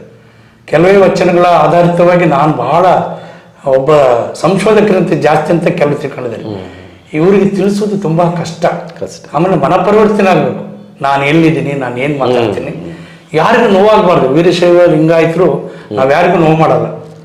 ದಯಬೇಕು ಸಕಲ ಪ್ರಾಣಿಗಳೆಲ್ಲರೂ, ಸಕಲ ಜೀವಾತ್ಮರಿಗೆ ಲೇಸ ಆಗಲಿ ಅಂತ. ಯಾರು ಲಿಂಗವನ್ನು ನೋಡಿ ಜಯದೇವ ಸ್ವಾಮಿ ಕಾಲದಲ್ಲಿ ಕುಂಚಿಟಿಗ ಲಿಂಗಾಯತರಿಗೆ, ಅವ್ರ ಲಿಂಗಾಯತರು ಕುಂಚಿಟಿಗರು ಎಲ್ಲರೂ ಕೂಡ ಜಯದೇವ ಸ್ವಾಮಿಗಳು ಭಕ್ತರಾದರು. ಅವ್ರ ಲಿಂಗವನ್ನು ಕಟ್ಟಿದ್ರು. ಅವರು ವೀರಶೈವ ಲಿಂಗಾಯತರ ಪರಂಪರೆಯಲ್ಲಿ ಬಂದರು, ಮುರುಘಾ ಮಠದ ಭಕ್ತರಾಗಿ. ಆದ್ರೆ ಎಲ್ಲೋ ಒಂದ್ ಕಡೆ ಆ ಕುಂಚಿಟಿಗ ಲಿಂಗಾಯತರು ಅನ್ನುವಂಥ ಪಂಗಡ ಏನಿದೆಯಲ್ಲ, ಇತ್ತೀಚಿನ ದಿನಗಳಲ್ಲಿ ಅವ್ರು ಲಿಂಗಾಯತ ಪದನ ಬಳಸೋದಿಲ್ಲ, ಕುಂಚಿಟಿಗರು ಅಂತ ಬಳಸ್ತಾರೆ. ಇದು ಏನಂದ್ರೆ ಎಲ್ಲರೂ ಕೂಡ ನಾವು ಸರ್ಕಾರದಿಂದ ಯಾವುದೋ ಒಂದು ಫಲ ಪಡಿಬೇಕು. ನಾವೆಲ್ಲ ನಮ್ಮರು ಕೂಡ ಬೇಡಿ ಜಂಗಮರು ಅಂತ ಅಲ್ಪಸಂಖ್ಯಾತರಾಗಬೇಕು ಅನ್ನೋ ಬೇಡಿ ಜಂಗಮರು, ನಾವು ಪರಿಶಿಷ್ಟ ಜಾತಿ ಪಡಿಬೇಕು ಅದೇನು ಇರ್ಲಪ್ಪ ಅಂದ್ರೆ ಎಲ್ಲ ಸಮಾಜದಲ್ಲೂ ಕೂಡ ಸರ್ಕಾರದಿಂದ ಏನಾದರೂ ಒಂದು ಆದಾಯ ಪ್ರಮಾಣ ಪತ್ರ ಇತ್ಯಾದಿ ಸೌಲಭ್ಯಗಳು ಸಿಗಲಿ ಅನ್ನೋ ಉದ್ದೇಶಕ್ಕೆ ಬೇರೆ ಬೇರೆ ಥರ ಹೋಗ್ತಾರೆ. ಇದೆಲ್ಲದೂ ಕೂಡ ಎಲ್ಲ ಒಂದು ಮನಸ್ಸಿನಿಂದ ಆಗುವಂಥದ್ದು. ನೋಡಿ, ಮೊನ್ನೆ ದಾವಣಗೆರೆಯಲ್ಲಿ ನಡೆದಂಥ ಒಂದು ದೊಡ್ಡ ಸಮಾವೇಶ, ಅದು ತುಂಬ ಚೆನ್ನಾಗಾಯ್ತು. ಶಾಮನೂರು ಶಿವಶಂಕರಪ್ಪನವ್ರು ಕೂಡ ಒಂದು ಒಳ್ಳೆ ಪರಂಪರೆಯ ಹುಟ್ಟಾಕಿ ಅದೊಂದು ಸಂಘಟನೆ ಮಾಡಿ 13 ವರ್ಷಗಳ ಕಾಲ ಅವರವರಲ್ಲೇ ವ್ಯತ್ಯಾಸ ನೋಡಿ. ದೊಡ್ಡ ದೊಡ್ಡ ಸ್ಥಾನಕ್ಕೆ ಹೋದ್ಮೇಲೆ ನಾವೆಲ್ಲ ಒಂದಾಗಿರ್ಬೇಕು ಅನ್ನೋ ಭಾವನೆ ಇಲ್ಲ. ನನ್ನ ಸ್ಥಾನಕ್ಕೆ ನಾನೇ ಜಗತ್ತಿನ ಗುರುಗಳು ಅಂತ. ಈಗ ಏನಾಗಿದೆ ಅಂದ್ರೆ ಸೆಲ್ಫ್ ಡಿಕ್ಲೇರ್ಡ್ ಜಗದ್ಗುರು ಭಾಳ ಜನ ಆಗಿದ್ದಾರೆ. ಈಗ ನಾನು ಜಗದ್ಗುರು ವೀರರಾಜೇಂದ್ರ ಮಹಾಸ್ವಾಮಿಗಳು ಅಂತ ಯಾರಾದ್ರು ಹೆಸರು ಇಟ್ಕೊಂಡ್ರೆ ನಮ್ಮ ಬಸವರಾಜರಾಗಲಿ ಒಳ್ಳೆ ಬಸವರಾಜರ ನಾನು ಪ್ರಶ್ನೆ ಮಾಡೋದು ಏನಿರ್ಬೋದೇನಂತ ಈ ಸ್ಥಿತಿಗೆ ಬಂದಿದೆ. ಅದೆಲ್ಲ ಅಲ್ಲ. ಆದರೂ ಅಲ್ಲಿ ವೀರಶೈವ ಲಿಂಗಾಯತ ಸಮಾವೇಶ ಆಗಿದ್ರು ಅಲ್ಲಿ ಒಂದು ತಪ್ಪನ್ನು ನಾವು ಒಪ್ಕೊಳ್ಬೇಕಲ್ಲ.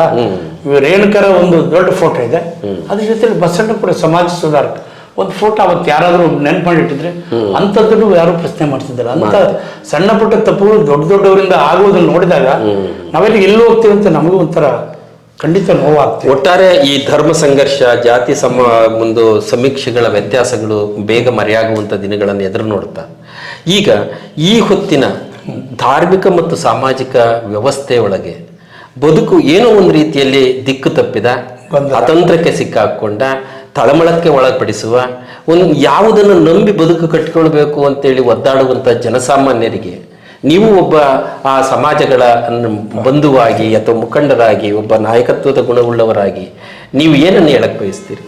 ನೋಡಿ ಸ್ವಾಮಿ, ನಾವೆಲ್ಲ ಕೂಡ ಗೊಂದಲದ ವಾತಾವರಣದಲ್ಲಿ ನಿರ್ಮಾಣ ಆಗಲಿಕ್ಕೆ ಕಾರಣ ಏನಾಗಿದೆ ಅಂದರೆ ದೊಡ್ಡವರು ಹೇಳುವಂಥ ಮಾತುಗಳಿಗೆ ಗೊಂದಲ ಆಗಿದೆ. ಗೊಂದಲ ಬೇಡ.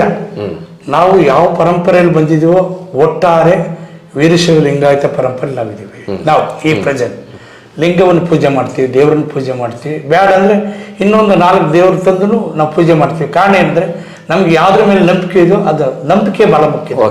ನಂಬಿಕೆಯಲ್ಲಿದ್ದೀವಿ, ಅದನ್ನು ಮಾಡ್ತಾ ಮುಂದೊಂದು ದಿನ ನಾವೆಲ್ಲರೂ ಒಟ್ಟಿಗೆ ಹೋಗುವಂಥ ಕಾಲ ಬರದೇ ಇದ್ದರೆ ನಮಗೆ ಯಾರು ಸಮಾಜದಲ್ಲಿ ಗೌರವ ಕೊಡಲ್ಲ.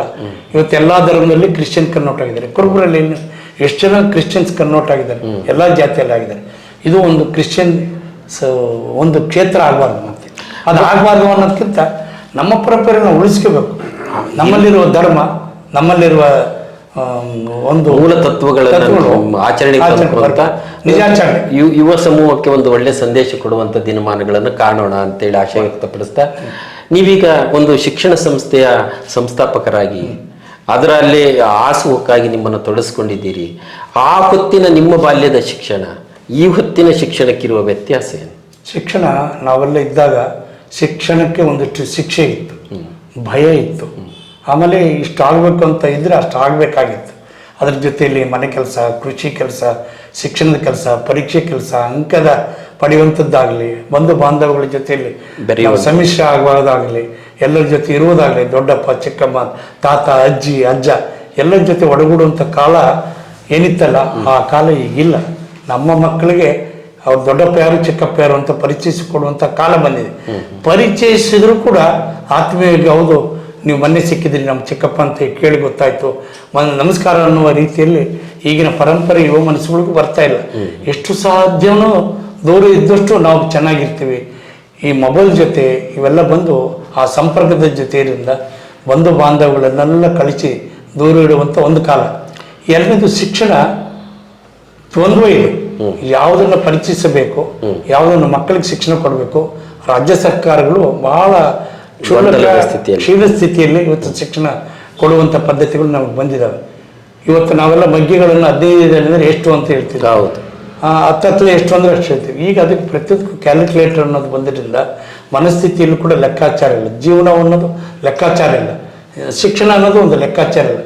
ಇವತ್ತು ಒಬ್ಬ ಹೈಸ್ಕೂಲ್ ಆಗಿನ ದಿನಮಾನದಲ್ಲಿ ಕಲಿತ ಹೈಸ್ಕೂಲ್ ವ್ಯಾಕರಣ ಇವತ್ತು ನಾವು ಯಾರಾದರೂ PG ಅವ್ರನ್ನ ಪ್ರಶ್ನೆ ಮಾಡಿದರೆ ಅವ್ರಿಗೆ ವ್ಯಾಕರಣದ ತಿರಲೇ ಗೊತ್ತಿಲ್ಲ, ಅವರು PG ಅಲ್ಲಿ ರ್ಯಾಂಕ್ ಕನ್ನಡ ಅಂತಾರೆ. ಅಂದ್ರೆ ಪರೀಕ್ಷಾಧಾರಿತ ಮತ್ತು ಅಂಕಪಟ್ಟಿ ಆಧಾರಿತ ಪದವಿಗಳ ಬೆನ್ನತ್ತಿ ಒಳ ಅಂತರಂಗವನ್ನು ಅರಳಿಸುವಂತಹ ಶಿಕ್ಷಣ ಅಥವಾ ಮೌಲ್ಯ ಶಿಕ್ಷಣಗಳ ಸಂಖ್ಯೆ ಇಲ್ಲದೇ ಇರೋದ್ರಿಂದ ಒಂದು ಸಮಾಜ ಗಟ್ಟಿತನವನ್ನು ಕಾಪಾಡೋದಕ್ಕೆ ಕಾಣದೇ ಇರುವಂತಹ ಸ್ಥಿತಿಯನ್ನು ಇದು ಬಂದಿದೆ. ಈ ಜಗತ್ತಿನಲ್ಲಿ ಸಮಾನ ಶಿಕ್ಷಣ ನೀತಿ ಬರ್ತಾ ಇಲ್ಲ ನೋಡಿ. ಉಳ್ಳವರು ಶಿವಾಲಯ ಮಾಡೋರು, ದುಡ್ಡು ಯಾರು ಜಾಸ್ತಿ ಇದ್ರು ICSE CBSE residential 3 lakh 5 lakh 1 ವರ್ಷ ಫೀಸ್ ಕೊಟ್ಟು ಒಂದು ಕಡೆ ಸೇರಿಸ್ತಾರೆ. ಇವತ್ತು ಒಬ್ಬ ಸಾಮಾನ್ಯ ಯಾವ ಜನಾರ ಆಗ್ಬೋದು ಹಳ್ಳಿಗಾಡಿನಲ್ಲಿ ಕನ್ನಡ ಶಾಲೆನೂ ಓದ್ತಾರೆ. ಅವನಿಗೆ ಒಂದು ಸ್ಲೇಟು, ಒಂದು ಬಳಪ, ಒಂದು ಶಿಕ್ಷಣ, ಅವನು ಅಷ್ಟೆಲ್ಲ 10ನೇ ತರಗತಿ ಬರೋವರೆಗೂ ಸಂಪೂರ್ಣ ಇಂಗ್ಲೀಷು ಗೊತ್ತಾಗಲ್ಲ, ಮ್ಯಾಥಮೆಟಿಕ್ಸು ಗೊತ್ತಾಗಲ್ಲ, ಸೋಷಿಯಲ್ ಸೈನ್ಸು ಗೊತ್ತಾಗಲ್ಲ. ಇವರಾಗಲೇ 1, 2 LKG UKG ಮುಗಿದೊಳಗೆ ಇವರೆಲ್ಲ social science, word, cricket player, ಇನ್ನೊಂದು ಜನರಲ್ ಕ್ವಶನ್ಸ್ಗೆ ಕ್ವಿಜ್ಗೆ ಉತ್ತರ ಕೊಡುವಂಥ ನಾಲೆಡ್ಜ್ ಅವ್ರಿಗೆ ಬರ್ತಾ ಇದ್ದಾರೆ. ಮತ್ತು ಇಲ್ಲಿ ನಾವು ಸಮಾನ ಶಿಕ್ಷಣ ನೀತಿ ಅಂತೀವಿ. ಭಾರತ ಎಲ್ಲರೂ ಒಂದೇ, ಈ ಪ್ರಜಾಪ್ರಭುತ್ವ ಎಲ್ಲರಿಗೂ ಒಂದೇ ಅಂತ ಇರ್ತೀವಿ. ಆದರೆ ಸರ್ಕಾರ ನಡೆಸಂಥವ್ರು ಕೂಡ ಸಮಾನ ಶಿಕ್ಷಣ ನೀತಿಯನ್ನು ತರದೆ ಇವತ್ತು IAS ಮಕ್ಕಳು IAS ಆಗ್ತಾರೆ, ಡಾಕ್ಟರ್ ಮಕ್ಕಳು ಡಾಕ್ಟ್ರೇ ಆಗ್ತಾರೆ, ಮತ್ತು ಪ್ರೊಫೆಸರ್ ಮಕ್ಕಳು ಪ್ರೊಫೆಸರ್ ಆಗ್ತಾರೆ. ಯಾಕಂದರೆ ಅವರು ಆ ಥರ ಬೆಳೆಸುವಂಥ ಸ್ಥಿತಿ ಅವ್ರಿಗೆ ಇರುತ್ತೆ. ನಾವು ಈ ರೀತಿಯಲ್ಲಿ ಬೆಳೆಸಿ ಹೊಲದಲ್ಲಿ 2 ಎಕರೆ ಜಮೀನಿದೆ, ತೆಂಗಿನಕಾಯಿನ, ಶೇಂಗಾರಿಯನ, ಜೋಳಕರಿಯನ, ಈ ಸ್ಥಿತಿಯಲ್ಲಿ ಇವರಿದ್ದಾರೆ. ಹಿಂದುಳಿತಾರೆ, ಮುಂದೆ ಹೋಗ್ತಾರೆ. ಈ ಜಗತ್ತಿನ ಇಲ್ಲೂ ಕೂಡ ಇನ್ನೂ ಸಮಾನತೆ ಬರ್ತಾ ಇಲ್ಲ. ಇದು ಕೂಡ ದುರಂತದ ಮತ್ತು ಹಿಂದುಳಿದ ದೇಶ ಆಗಲಿಕ್ಕೆ ಕೆಲವು ಕಾರಣ ಆಯಿತು. ಒಟ್ಟಿನಲ್ಲಿ ಒಂದು ಸ್ಪರ್ಧಾತ್ಮಕ ಜಗತ್ತಿಗೆ, ವೈಜ್ಞಾನಿಕ ತಂತ್ರಜ್ಞಾನದ ಜಗತ್ತಿಗೆ ಹೊಂದಿಕೊಳ್ಳಬೇಕಾದ್ರೆ ಶಿಕ್ಷಣದಲ್ಲಿ ಅಮೂಲಾಗ್ರವಾದಂಥ ಬದಲಾವಣೆಯ ಗಾಳಿ ಬೀಸಬೇಕಾಗಿದೆ. ಅದಕ್ಕೆ ತಕ್ಕಂತೆ ಪೂರ್ವ ಸಿದ್ಧತೆಗಳಾಗಬೇಕಾಗಿದೆ. ಅದಕ್ಕೆ ತಕ್ಕಂತೆ ವಿದ್ಯಾರ್ಥಿಗಳಿಗೆ ಕೌಶಲ್ಯಾಧಾರಿತ ಶಿಕ್ಷಣವನ್ನು ಕೊಡಬೇಕಾಗಿದೆ. ಒಂದು ಶಿಕ್ಷಣ ಬದುಕನ್ನು ಕಟ್ಟಿಕೊಡುವಂತಹ ಗಳಿಗೆಯ ಮೂಲವು ಆದಾಗ ಮಾತ್ರ ಅವನ ಬದುಕು ಸುಸ್ಥಿರ ಆಗೋದಕ್ಕೆ ಸಾಧ್ಯ ಅನ್ನುವ ನಿಟ್ಟಿನಲ್ಲಿ ಚಿಂತನೆಗಳು ನಡೀಬೇಕಾಗಿದೆ. ಸರ್, ಕೊನೆಯದಾಗಿ ನಿಮ್ಗೊಂದು ಪ್ರಶ್ನೆ. ಒಂದು ಶರಣ ಸಂಸ್ಕೃತಿಯ ಒಬ್ಬ ಮಾರ್ಗದರ್ಶಕರಾಗಿ, ಮುಖಂಡರಾಗಿ ಆ ಹೊತ್ತಿನ ಶರಣ ಸಂಸ್ಕೃತಿಯ ಯಾವ ಮೌಲ್ಯ ಇವತ್ತು ನಮ್ಮ ಸಮಾಜಕ್ಕೆ ಅವಶ್ಯಕತೆ ಇದೆ ಅನ್ಸುತ್ತೆ? ಭಾಳ ಮುಖ್ಯ ಅಂದರೆ, ನಾವು ಒಂದು ಕುಟುಂಬದಲ್ಲಿದ್ದಾಗ ತಾಯಿ ತಂದೆ ಅವರು ನನ್ನ ಪಾಲಿನ ದೇವರು, ಅವರು ನನಗೆ ಮೊದಲನೇ ಗುರುಗಳು ಅಂತ ತಿಳ್ಕೋಬೇಕು. ಆಮೇಲೆ ಎರಡನೇದು, ತರಗತಿಗಳಲ್ಲಿ ಕಲಿಸಿಕೊಡುವಂಥ ಅಕ್ಷರಗಳು ಮತ್ತು ಕೊಡುವ ಮಾರ್ಗದರ್ಶನ, ಶಿಕ್ಷಕರು ಕೊಡುವಂಥ ಸಂಸ್ಕಾರ, ಅವನ್ನೆಲ್ಲ ತಿಳಿತಾ ಎಲ್ಲರೊಡನೆ ಒಂದಾಗಿ ಬಡವ ಬಲ್ಲಿದ ಅನ್ನದೇ ನಾವೆಲ್ಲರೂ ಸಮಾಜವನ್ನು ಒಂದು ರೀತಿಯಲ್ಲಿ ಬೆಳೆಯುವ ಬೆಳೆ ಏನಿದೆಯಲ್ಲ, ಅದು ಒಂದು ಸಂಸ್ಕಾರಿತ ಶಿಕ್ಷಣ ಮತ್ತು ಬದುಕು ಮತ್ತು ಸಾಮರಸ್ಯ ಆದರೆ ಒಂದು ಒಳ್ಳೆಯ ಸಂಸ್ಕಾರ ಈ ಜಗತ್ತಿಗೆ ಸಿಗ್ಲಿಕ್ಕೆ ಸಾಧ್ಯ ಆಗ್ತದೆ. ಭಾಳ ಖುಷಿ ಆಯಿತು ಸರ್. ಇಷ್ಟು ಹೊತ್ತು ನಮ್ಮ ಬಿಸುದ್ದಿ ವಾಹಿನಿಯ ಮಾತುಕತೆ ಕಾರ್ಯಕ್ರಮಕ್ಕೆ ತಾವು ಆಗಮಿಸಿ ನಿಮ್ಮ ಮನದಾಳದ ಮಾತುಗಳನ್ನು ಹೇಳೋದ್ರ ಜೊತೆಗೆ ಒಂದು ಸುಸ್ಥಿರ ಮತ್ತು ಸದೃಢ ಸಮಾಜವನ್ನು ಕಟ್ಟುವಲ್ಲಿ ಶಿಕ್ಷಣ, ಸಮಾಜ ಮತ್ತು ಅದನ್ನು ಆಳುವಂಥವರ ಕರ್ತವ್ಯಗಳೇನು ಅನ್ನುವಂತಹ ಅಮೂಲ್ಯ ಮಾತುಗಳನ್ನು ಹಂಚಿಕೊಂಡಿದ್ದೀರಿ. ನಿಮ್ಮ ಈ ಹೊತ್ತಿನ ಏನು ಶಿಕ್ಷಣ ಸಂಸ್ಥೆ ಆಗಿರ್ಬೋದು ಅಥವಾ ನಿಮ್ಮ ಸಾಂಸ್ಕೃತಿಕ ಸೇವೆ ಆಗ್ಬೋದು, ಒಂದಷ್ಟು ಸಂಘಟನೆ, ದಾನದ ಗುಣ, ಇವೆಲ್ಲವುಗಳು ನಿರಂತರವಾಗಿ ಸಾಗ್ತಾ ಹೋಗಲಿ, ಅರ್ಹರಿಗೆ ತಲುಪುವಂತಾಗಲಿ.